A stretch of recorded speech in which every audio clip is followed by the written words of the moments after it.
প্ৰথম কুৱেশ্যনো দিয়া আছে which state his declared president rule on 13 ফেব্ৰুৱাৰী 2025 13 ফেব্ৰুৱাৰী 2025 তাৰিখে কোনখন ৰাজ্যত ৰাষ্ট্ৰপতি শাসন ঘোষণা কৰিছে এটা অপশ্যন দিয়া আছে ইয়াৰ শুদ্ধ আনচাৰটো হৈছে আনচাৰ ডি মণিপুৰ ৰাজ্যত 13 ফেব্ৰুৱাৰী 2025 তাৰিখে শেহতীয়াকৈ ৰাষ্ট্ৰপতি শাসন লাগু কৰা হৈছে নেক্সট কুৱেশ্যনো দিয়া আছে who was the chief minister of Manipur before the declaration of president rule ৰাষ্ট্ৰপতি শাসন ঘোষণা কৰাৰ পূৰ্বে মণিপুৰ ৰাজ্যৰ মুখ্যমন্ত্ৰী কোন আছিল ইয়াৰ শুদ্ধ আনচাৰটো হৈছে আনচাৰ এ ৰাষ্ট্ৰপতি শাসন ঘোষণা কৰাৰ পূৰ্বে মণিপুৰৰ মুখ্যমন্ত্ৰী আছিল এন বীৰেন সিং নেক্সট কুৱেশ্যনো দিয়া আছে the state with the highest number of the presidential rule declared state in India is ভাৰতৰ ৰাজ্যসমূহৰ ভিতৰত আটাইতকৈ বেছি ৰাষ্ট্ৰপতি শাসন ঘোষণা কৰা ৰাজ্যখন হৈছে ইয়াৰ শুদ্ধ আনচাৰটো হ'ব আনচাৰ এ মণিপুৰ ৰাজ্যত আটাইতকৈ বেছি ৰাষ্ট্ৰপতি শাসন ঘোষণা কৰা হৈছে মণিপুৰৰ মুখ্যমন্ত্ৰী পদত্যাগ কৰাৰ পাছতে ৰাজ্যখনৰ ৰাষ্ট্ৰপতি শাসন ঘোষণা কৰা হৈছে নেক্সট কুৱেশ্যনো দিয়া আছে which of the following has been declared as the 8th national park of Assam অসমৰ অষ্টমখন ৰাষ্ট্ৰীয় উদ্যান হিচাপে তলৰ কোনখনক ঘোষণা কৰা হৈছে শেহতীয়াকৈ ৰাজ্য চৰকাৰে অসমত নতুনকৈ এখন ৰাষ্ট্ৰীয় উদ্যান ঘোষণা কৰিলে আৰু সেইখন হৈছে চিখনাজলাও ৰাষ্ট্ৰীয় উদ্যান নেক্সট কুৱেশ্যনো দিয়া আছে Sikhnajwhwlao national park is located in which district of Assam অসমৰ অষ্টমখন ৰাষ্ট্ৰীয় উদ্যান চিকনাজলাও ৰাষ্ট্ৰীয় উদ্যান অসমৰ কোনখন জিলাত অৱস্থিত অসমৰ অষ্টমখন ৰাষ্ট্ৰীয় উদ্যান চিকনাজলাও ৰাষ্ট্ৰীয় উদ্যান অসমৰ কোকৰাঝাৰ আৰু চিৰাং ডিষ্ট্ৰিক্টত অৱস্থিত নেক্সট কুৱেশ্যনো দিয়া আছে what is the name of the national park located between the Manas national park and Raimona national park Manas ৰাষ্ট্ৰীয় উদ্যান আৰু ৰায়মনা ৰাষ্ট্ৰীয় উদ্যানৰ মাজত অৱস্থিত ৰাষ্ট্ৰীয় উদ্যানখনৰ নাম কি ইয়াৰ শুদ্ধ আনচাৰটো হৈছে আনচাৰ এ চিকনাজলাও নেশ্যনেল পাৰ্ক উদ্যান আৰু ৰায়মনা ৰাষ্ট্ৰীয় উদ্যানৰ মাজত অৱস্থিত ৰাষ্ট্ৰীয় উদ্যানখন হৈছে চিকনাজলাও ৰাষ্ট্ৰীয় উদ্যান যিখন ৰিচেণ্টলি ঘোষণা কৰা হৈছে আৰু এইখন চিৰাং আৰু কোকৰাঝাৰ ডিষ্ট্ৰিক্টত অৱস্থিত নেক্সট কুৱেশ্যনো দিয়া আছে what is the total area of Sikhnajwhwlao national park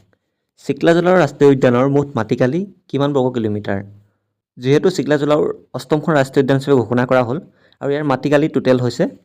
316.29 বৰ্গ কিলোমিটাৰ নেক্সট কুৱেশ্যনো দিয়া আছে how many national park are there in Bodoland autonomous council at present Bodoland স্বায়ত্তশাসিত পৰিষদত বৰ্তমান সময়ত কিমানখন ৰাষ্ট্ৰীয় উদ্যান আছে ইয়াৰ শুদ্ধ আনচাৰটো হৈছে আনচাৰ চি অনলি 3 বড়োলেণ্ড স্বায়ত্তশাসিত পৰিষদত বৰ্তমান সময়লৈকে 3খন ৰাষ্ট্ৰীয় উদ্যান আছে ইয়াৰ আগত 2খন আছিলে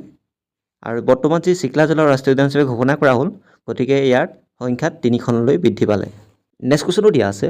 where is the first budget session of the Assam legislative assembly held outside the state capital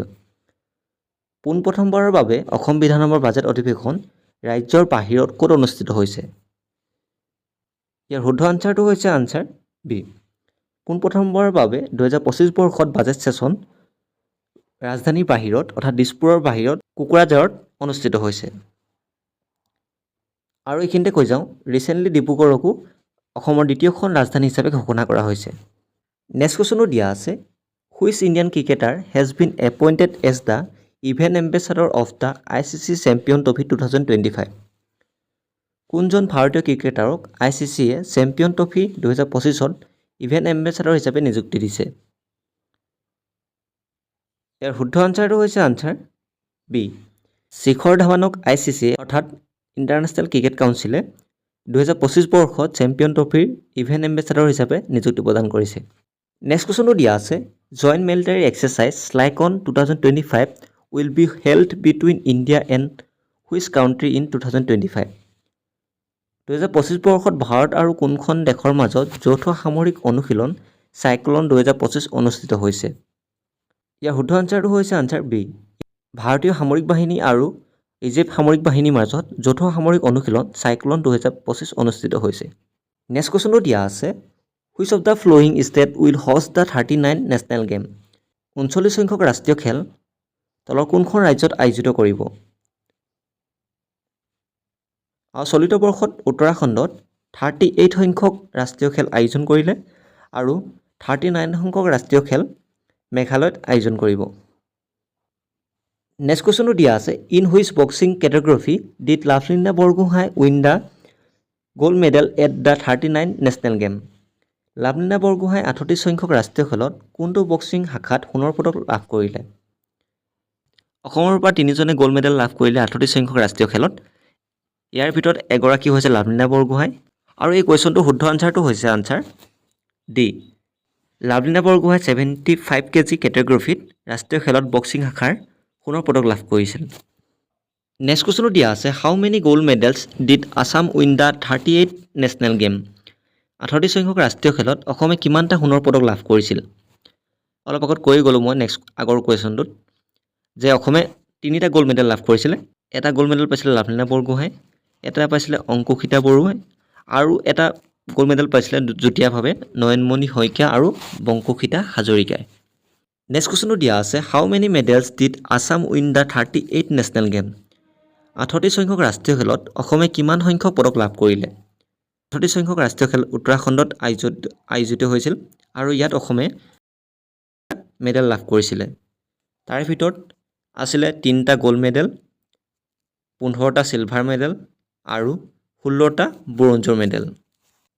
next কুৱেশ্যনটো দিয়া আছে which article of the constitution of India empowers parliamentary two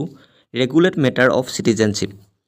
ভাৰতীয় সংবিধানৰ কোনটো অনুচ্ছেদত সংসদক নাগৰিকত্ব বিষয়সমূহ নিয়ন্ত্ৰণ কৰাৰ ক্ষমতা দিছে? ইয়াৰ শুদ্ধ আনচাৰটো হৈছে আনচাৰ ডি। আৰ্টিকল 11 সংসদক নাগৰিকত্ব বিষয়সমূহ নিয়ন্ত্ৰণ কৰাৰ ক্ষমতা প্ৰদান কৰিছে। আৰু এই কুৱেশ্যনটো যদিও